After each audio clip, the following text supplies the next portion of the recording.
My rice cooker broke, so I reached out to Aunt. She fed me dinner and spun it around like some kind of rescue mission. Now I am being bombarded with texts. I want to start with what I saw on my phone. Not the rice cooker, not the dinner, not the 17 messages from relatives I haven't spoken to in 2 years.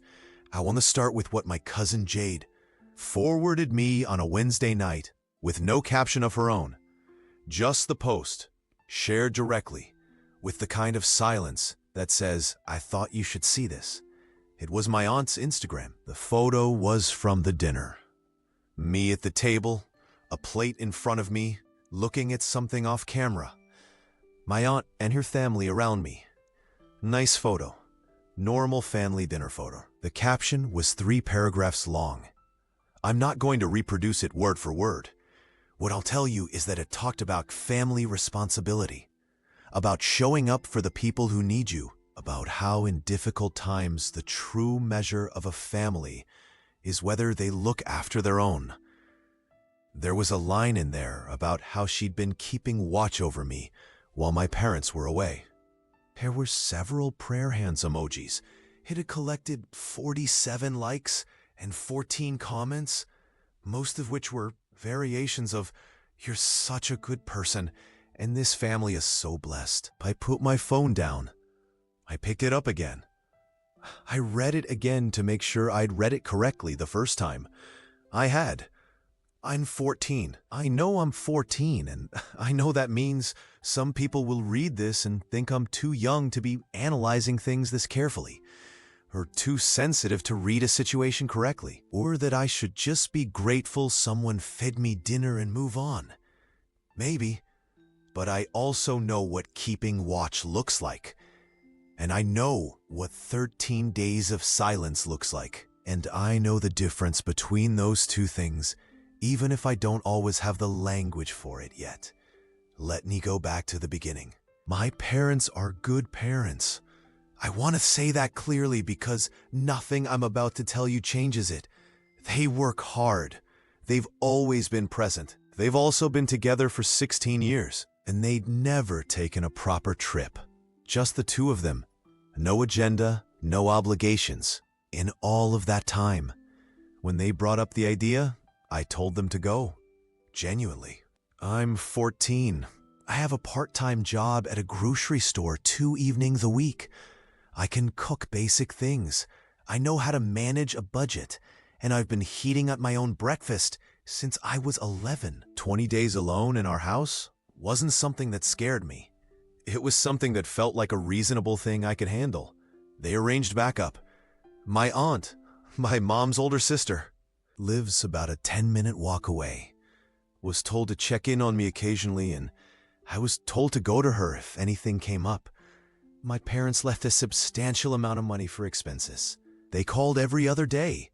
The arrangement was sensible, and I appreciated it. Day 1 through day 6, fine. I made my own meals. I went to school. I worked my shifts. I watched what I wanted to watch in the evenings without negotiating the remote. It was honestly fine. Day 7, the rice cooker broke. Not dramatically, it just stopped working mid-cycle. I stood in the kitchen looking at it for a moment. I'd been planning rice, and the vegetables I'd already cut were sitting in a bowl, and I didn't have another way to cook the rice. And I didn't want to spend money on outside food when I had everything I needed except a functioning appliance. I texted my aunt. I want to be precise about what I asked. I asked if she had any cooked rice I could have, or if I could borrow her pot for an hour. That was the ask. Specific, small, self-contained. She called back and said come over for dinner. She was making enough for everyone, and it would be nice to see me. I said, okay, thank you, and I meant it. The dinner was good. My aunt's cooking is genuinely good.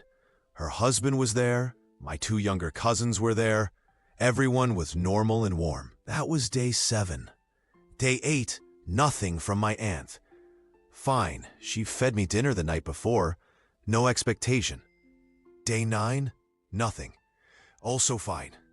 Day 10, my phone started doing something different. A message from a relative I'll call Uncle Marcus. We've exchanged maybe 4 text messages in my entire life. He said he'd heard my aunt had been taking such good care of me, and that I should make sure to thank her properly. I said yes, of course. Sent my aunt a thank you message. She responded warmly. Day 11, 2 more relatives, similar messages. Different wording, same content. Had I thanked Aunt properly? What a blessing to have family like her. She's been so dedicated. I read these messages and felt something that I didn't immediately identify. Not suspicion exactly, more like a faint wrongness. The specific feeling of something not quite adding up. I thanked my aunt again. She seemed pleased. Day 12. 3 more messages. People I genuinely struggle to place in the family tree. All variations of the same theme. Your aunt is such a good woman.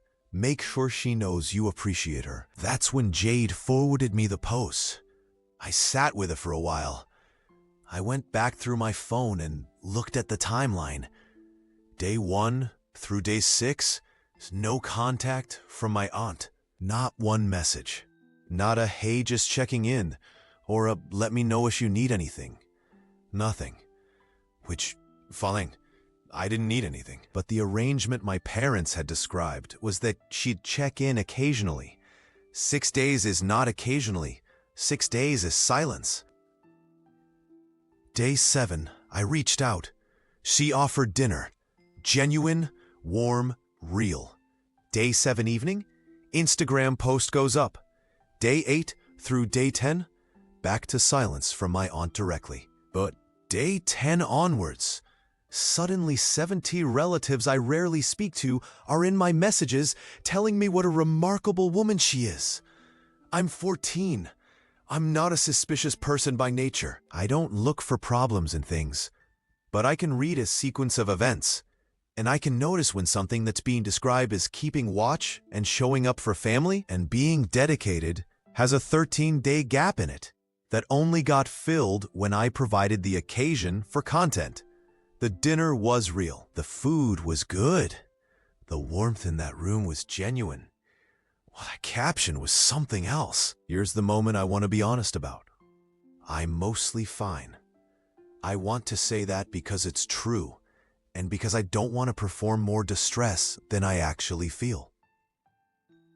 I'm a 14-year-old who had a nice dinner and then watched it become a social media moment and then got 17 messages from distant relatives telling me to keep expressing gratitude for something that was already finished. I'm mostly fine. But there was one moment, sitting on my bed on Wednesday night, with Jade's forwarded post on my screen, where something landed in a way I hadn't expected. Not the post itself, not even the caption. It was one specific comment underneath it, from someone I don't know. It said, "You're such a rock for that child." That child, I live by myself for 20 days and cook my own food and go to school and work my shifts and manage my own money. And I am nobody's that child. And I knew in that moment that I was in a story being told about me that I hadn't agreed to be in by someone who'd been silent for 13 of the 20 days they were supposedly dedicated to, and that the story wasn't about me at all. I was the prop. The rice cooker was the inciting incident. The dinner was the content. The caption was the point. I put my phone down. I did the dishes from that evening. I went to bed. In the morning, I was fine again. The kind of fine that isn't performing, just the actual settling that happens.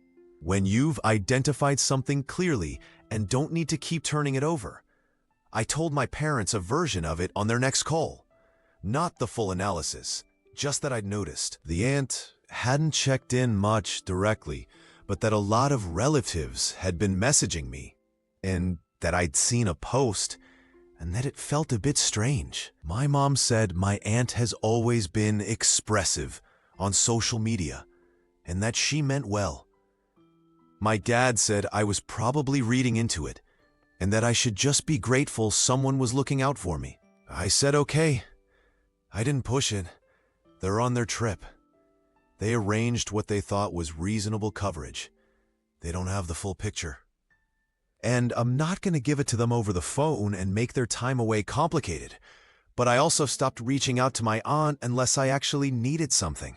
And I stopped responding to the extended family messages with the level of enthusiasm they seemed to expect. Polite, brief, done. The messages have slowed down now. The relatives who appeared from nowhere to tell me to be grateful have drifted back to wherever they were before the dinner. My aunt hasn't checked in. I've cooked my own meals. I'm fine. 8 more days until my parents get home. So, am I the a-hole? Some people will say I'm overthinking. My parents already have. Maybe I am. But I know what 13 days of silence looks like. I know what one dinner becoming 3 paragraphs of caption looks like. And I know the difference between someone checking in on you and someone waiting for you to give them a reason to post. That difference matters, even at 14, maybe especially at 14. Hey, dear listeners, this is Talks from the Net. Thanks for listening. If you like the content, then please like, share, and subscribe to my channel for more stories. You can also find me on Spotify, Instagram, and Facebook too. See you on the next video.